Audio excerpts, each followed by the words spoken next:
Hey Booktube, this is Kelly. Thank you so much for watching my channel, Books I'm Not Reading.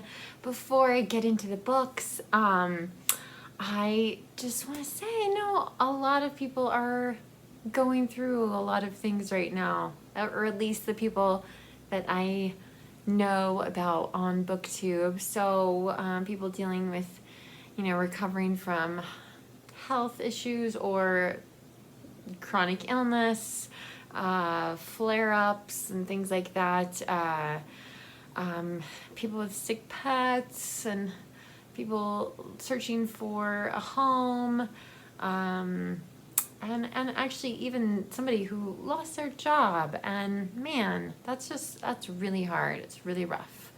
So anyway, my thoughts and my heart and my prayers are going out to you, to all of you. And there are quite a few new folks on the channel. I hope this is not the Victober effect, right? Where like we subscribe to a channel for one particular event and then there's like a mass exodus at the end of the month. So I hope you will enjoy what you see and you will stick around. So last weekend I actually managed to leave the house for a little bit, and Jason and I went to our used bookstore. Once upon a time, Jason went with Lukas from A Cruel Reader's Thesis to our local used bookstore. We only have one, truly. And I think he just cleaned out the classic section. I have no idea how long it took them to build it back up. I was also laughing. There's like an entire shelf of Updike. I think someone was helping someone downsize and took all of the Updike to the book exchange. And of course, it's been there for a long time. But anyway, I went foolishly hoping to find some Anthony Trollope, and of course I could not, although their shelving system is just so challenging. So anyway, I didn't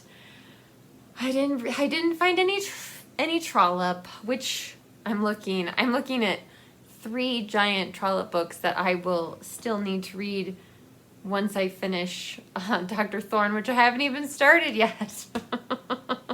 So I'm gonna get there. But anyway, I just thought I'd share with you. I bought some Shakespeare Plays. Now we do have the collected works all together, which is very important to me because, as I learned this year, my library doesn't have all of the plays. I don't understand this. I don't understand it. But anyway, there were some plays that I do actually really want to read, and I haven't got to yet. One of them is Coriolanus. So these are all old Folger library editions. And I know that this was one of the plays to read for this last Shakespeare, but I went rogue and I read King Lear instead. But I have been really curious about the people who have talked about this play in a video, and so yeah, so I want to read this. I believe there's also a film adaptation with Ray Fiennes. I also picked up Richard III, and these are all just really, if they've been read maybe once. So I got Richard III, which is another one I've been meaning to get to, and Measure for Measure, which I've heard just such interesting things about. So I'm hoping to get to these before Shakespeare, for the next one. So we'll see if that happens or not. But there's my little haul. They were $2 each. So I felt like that was a pretty good deal. There's no room. It's just pointless to even try to find room for things. So they'll just sit on the shelf in front of all of the other Shakespeare books. Oh, as for Victober, and I can't even find the books right now. I must have left some of my Victober books upstairs, but like, as I said, still haven't started Dr. Thorne. I really, really want to get to this. So maybe next week I will have some progress on that for you. I also wanted to read a ghost story or a horror, or, you know, I haven't done that. And I mentioned that I want to read some Tennyson, which sparked a couple comments and a Voxer message. One of my really dear friends on Booktube, Mark from Words Everywhere, that was his vote. He voted for Tennyson in my poll of who's your favorite Victorian author, which of course I can't include everyone in, but he was in the comments section. Tennyson is the best Victorian author. Yeah, so he made some recommendations to me of poems that I should try to read. I won't get to all of them, and I explained that to him, but he actually sent me a few Voxer messages this week, and read aloud some Tennyson poetry, Charge of the Light Brigade, which I have read before, and the one I really liked is called Break, Break, Break. Wow, it's really good. Anyway, they were all good, but it was funny. I was taking a little break at work and playing these messages, and Tennyson was just filling up my workspace, and it was wonderful. So that was good. All right, so if now that I've explained everything that I haven't been reading for Victober, I have been reading Great Expectations by Charles Dickens. I think I finally figured out maybe what happened. Okay, so freshman year of college, I swear to God, I was sure that we had read this for an English class, but it's not in my book journal, which could have just been an error. I don't know. This Penguin Classics edition actually has it split up into the 3 volumes. I got to the end of volume 2, and my jaw just dropped, and I was going, what is in volume 3? Like, I thought that was the end. I thought that was the end of the story. And so there I am. I'm at the end of volume 2, and I'm just going, holy cow, like, what else happens? And anyway, Jason just looked at me and he's like, you really don't remember the film adaptation very well either, do you? I said, I guess not. Anyway, I'm reading this as a buddy read with Jordan Parsons, and so I sent Jordan a Voxer message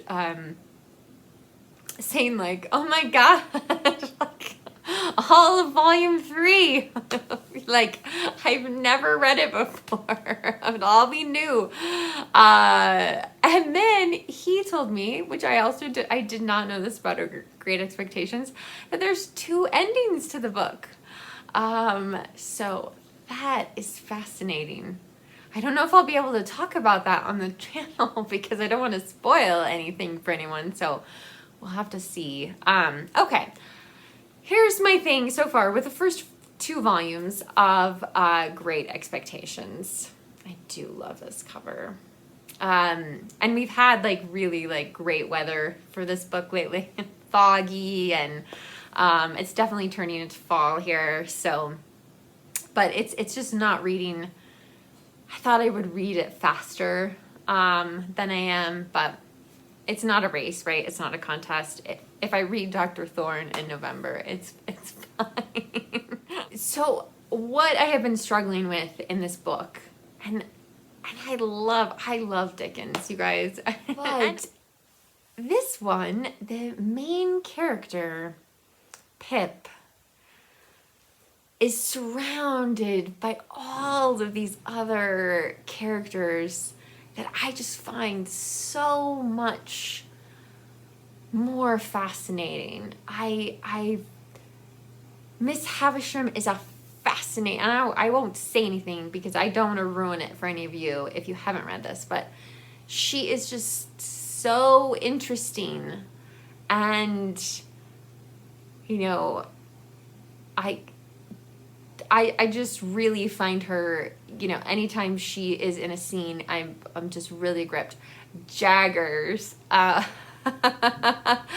who's an attorney, and Dickens was a little bit notorious for not liking attorneys, but yeah, he's just really complicated, and he's got like the masks of people who have been hung, like the plaster kind of molds.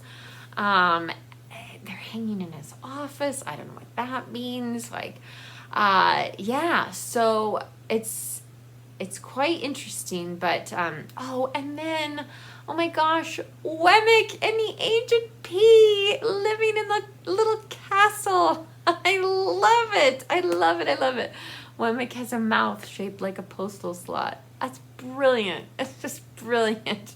And the Aged P can't hear anything, and so everyone just has to like nod all the time to him. I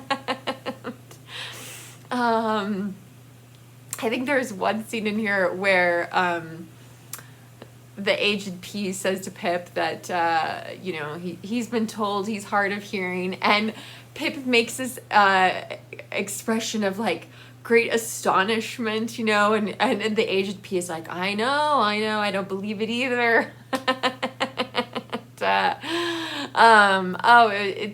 It's that so far I think has been Miss Havisham and Wemmick and the Aged P are probably my favorite parts of the book so far. Again, this is at the end of volume 2, but Pip. So the part of the book I'm in now, Pip is 23, and yet for some reason